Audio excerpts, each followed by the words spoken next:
E agora a gente vai com a nossa entrevista do Redação no Ar de hoje, 3 horas e 36 minutos, porque já está em contato conosco a doutora em Ciências Ambientais pela Univates, a Fabiane da Silva Prestes, e ela vai falar sobre o fim do marco temporal. A gente vai entender com a Fabiane um pouco mais do que é o marco temporal, quais são os argumentos, né, tanto favoráveis como os contrários, e como que efetivamente ele se define na prática. Tudo bem, Fabiane? Boa tarde. Obrigada por atender a Rádio Independente. Boa tarde. Boa tarde aos ouvintes da Rádio Independente.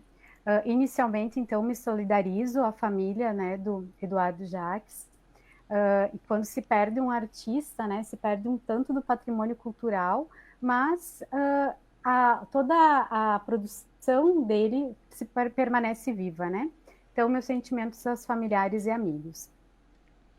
Obrigada, Fabiane. E para a gente falar do que é um marco temporal, né? A gente está falando talvez mais ultimamente sobre essa pauta, mas para explicar para o nosso ouvinte do que ele se trata, como que ele se define.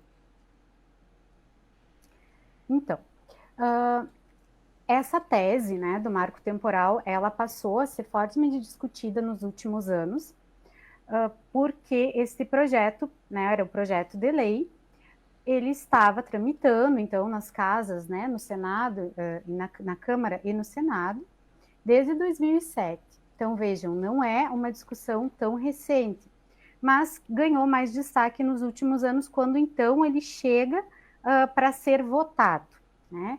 E ele foi, então, esta alteração do dispositivo constitucional, ele foi votado e aprovado pela Câmara dos Deputados em maio e posteriormente pelo Senado Federal, pelo Senado em setembro.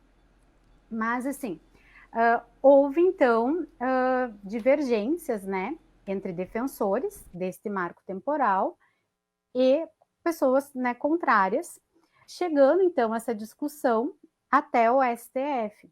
E o STF, ele vota, o STF, que é o nosso Supremo Tribunal Federal, então nosso órgão superior, quando se fala em legislação, ele vai declarar que há inconstitucionalidade, que há, então, alguns aspectos, alguns artigos deste projeto de lei que são inconstitucionais. Então, desde o que o STF decide, né, em setembro, o marco temporal, ele já é visto como, então, o STF nos diz que ele é inconstitucional. Mas o que é essa tese, né? O que ela representa? Da onde que ela surge? Essa tese, ela surgiu, então, para dizer que somente poderia ser reconhecida como terra indígena aqueles lugares, aquelas terras, aqueles territórios que já estavam sendo ocupados, né? Estavam sob ocupação, uso, exploração de indígenas, no dia 5 de outubro de 1988, quando entrou em vigor, quando foi proclamada a nossa Constituição Federal vigente. Porém, né, então, a Constituição, ela diz que os indígenas, eles têm direito originário às terras tradicionalmente ocupadas.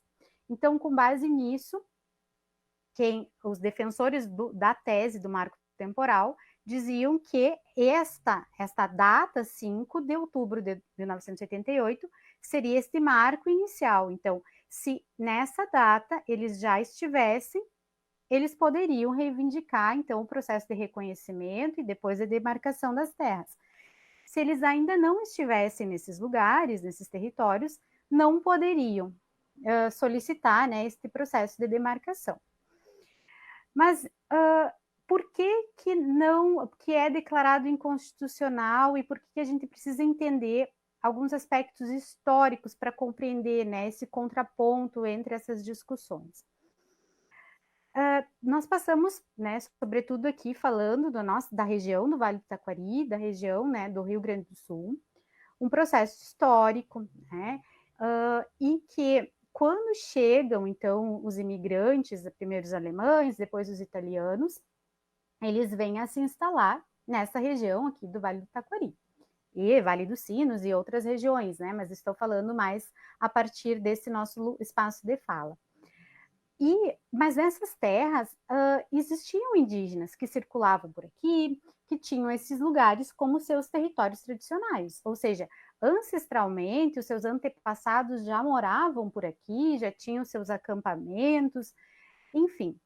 Então, quando, né, o governo cria essas políticas de imigração para trazer esses imigrantes para cá, para desenvolver essa região, eles chegam e se dão com espaços, né, com matos, com espaços que estão sendo ocupados por indígenas.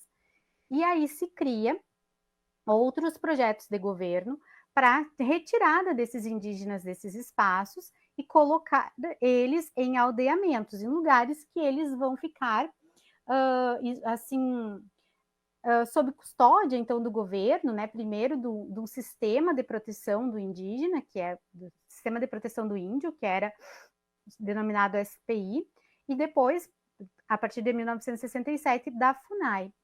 Só que nesses espaços que foram criados, então, para confinamento desses indígenas, eles ficavam ali, tendo seus modos de vida ali, mas não mais circulavam pelos territórios tradicionais.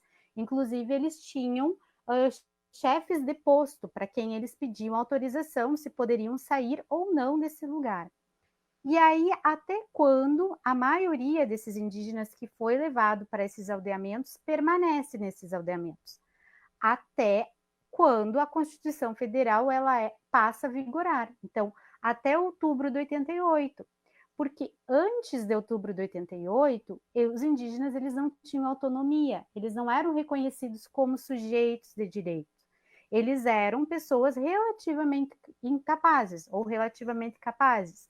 Ou seja, precisava que alguém, né, um órgão superior, esse SPI, né, um órgão do Estado, depois a FUNAI, falasse por eles, representassem eles. Então, é muito fácil da gente compreender que se eles foram retirados desses territórios e eles só podem, então, ter autonomia a partir da Constituição, na data da promulgação da Constituição, eles não tinham essa liberdade, eles não eram cidadãos, entendem? Então, eles não tinham como estar ocupando esses territórios. Posterior à declaração, então, à promulgação da Constituição de 88 e a declaração que eles têm os direitos originários, as terras tradicionalmente ocupadas, se dá algo que a gente chama de um processo de reterritorialização. Ou seja, estes indígenas, eles retornam para os seus tradicionais territórios. E é a partir daí que se intensifica esse retorno de indígenas para a região do Vale do Taquari. Porque, historicamente, os seus antepassados circulavam por essa região do Vale do Taquari. Por quê? É muito comum, isso faz parte da historicidade, da cultura do indígena, né? E aqui falando do Caingangue, viver próximo aos rios. Então, os lugares por onde eles circulam, eles têm as suas aldeias fixas e as suas aldeias temporárias, são nas margens de bacias hidrográficas. Então, a gente falando aqui desse contexto de Lajeado, de Estrela, de Itabaí, nós estamos falando da bacia hidrográfica Taquari-Antas. Então, quando o STF julga, né, esta tese, ele declara que é inconstitucional, não só o marco temporal, como também uma outra questão que era trazida nesse projeto, que é a exploração econômica das terras indígenas. Ou seja, mesmo aquelas que já estavam demarcadas, havia-se essa pretensão de que pudessem ser exploradas, pudessem instalar dentro delas indústrias, enfim, vários tipos de exploração econômica, né? Então, o STF nos diz que é inconstitucional esses dois aspectos. E aí, o projeto de lei vai para o presidente da República, que ele vai vetar, mas ele vai vetar parcialmente, ele vai vetar justamente esses aspectos do reconhecimento, então, do marco temporal, que não existe, então, esse marco temporal, e da exploração econômica, né, proibindo a exploração econômica. E ele vai, então, aprovar a lei, que é a Lei 14.701, de 2003, que foi aprovada agora dia 20 de outubro, e já está disponível para quem quiser acessar, né, no site do Planalto, que vai falar sobre o reconhecimento, a demarcação, o uso e a gestão das terras indígenas. Na prática, aqui para o Vale do Taquari, professora Fabiane da Silva Prestes, o que muda, se é que muda, né? E até outras áreas aí que são ocupadas hoje pelos índios aqui no Rio Grande do Sul, para a gente ficar mais no nosso estado, ou até mesmo no Brasil, muda muito, porque os índios dizem que é um retrocesso, né? Algumas das condições aí que o Lula manteve, apesar de ter feito vários vetos aí em relação a tudo que já havia sido aprovado, tanto na Câmara quanto pelo Senado. Na prática, falando do Vale do Taquari, teríamos, com certeza, muito mais impactos se houvesse a aprovação do marco temporal, né? Por quê? Os indígenas que residem, que tem, né, da aldeia do Jardim do Cedro, né, a aldeia Foxá, que é em Lajeado, eles fazem esse retorno para esses territórios, para Lajeado, somente no final da década de 90. Então, eles, em 88, eles não estavam circulando por Lajeado, né? O que é diferente um pouco da questão da Estrela, porque as famílias que fundaram, então, a aldeia Yamantintói, que é a aldeia de Estrela, a aldeia do Coqueiro, estas famílias, elas não foram para aldeamentos, elas permaneceram circulando pelo território tradicional. Então, elas já haviam se instalado, né, ali nas margens da 386, desde a década de 60. Então, pegando esses dois exemplos, né, temos a Foxá, que é no Jardim do Cedro, em Lajeado. Se tivesse sido aprovado o marco temporal, eles não teriam como sequer pedir para que essas terras fossem identificadas e depois passasse por todo um processo de demarcação, que é um processo que é muito demorado, porque ele passa por várias etapas, né? Mas Estrela poderia manter esse processo. Por quê? Porque já há muitos estudos, há muitos dados antropológicos, sobretudo ali na época da duplicação da BR, que confirmam que eles já estavam, né, em 1960, 70 e 80, às margens da 386. E que essa terra que foi, então, cedida para eles pela União, que eles estão hoje, né, faz parte desse território que é tradicional. E ela não está ainda declarada, isso é demarcada, né? É importante a gente falar que nós não temos muitas terras demarcadas no Rio Grande do Sul. Terras que são passam a existir a partir de 88, que são essas terras de territórios tradicionais.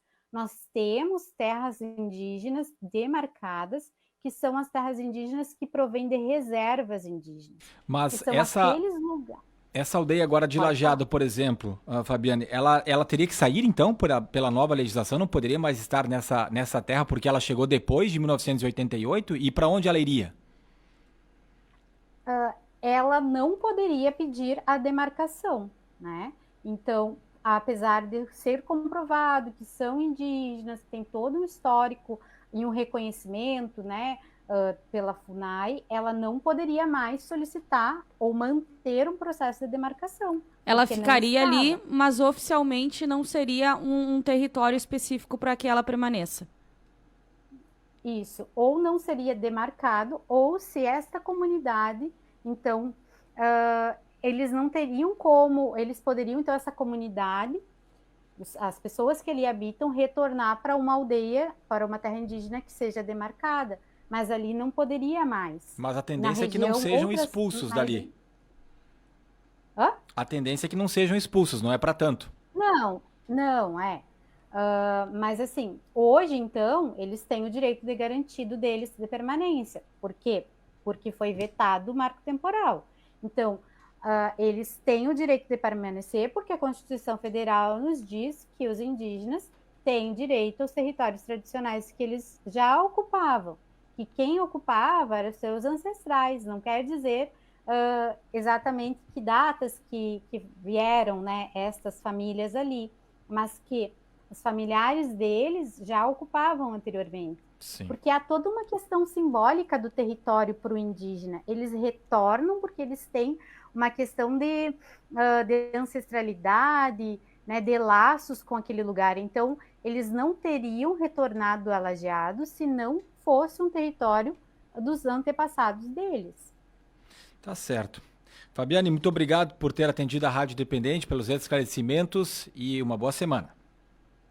Fico à disposição, então, agradeço a vocês, uma boa semana para todos.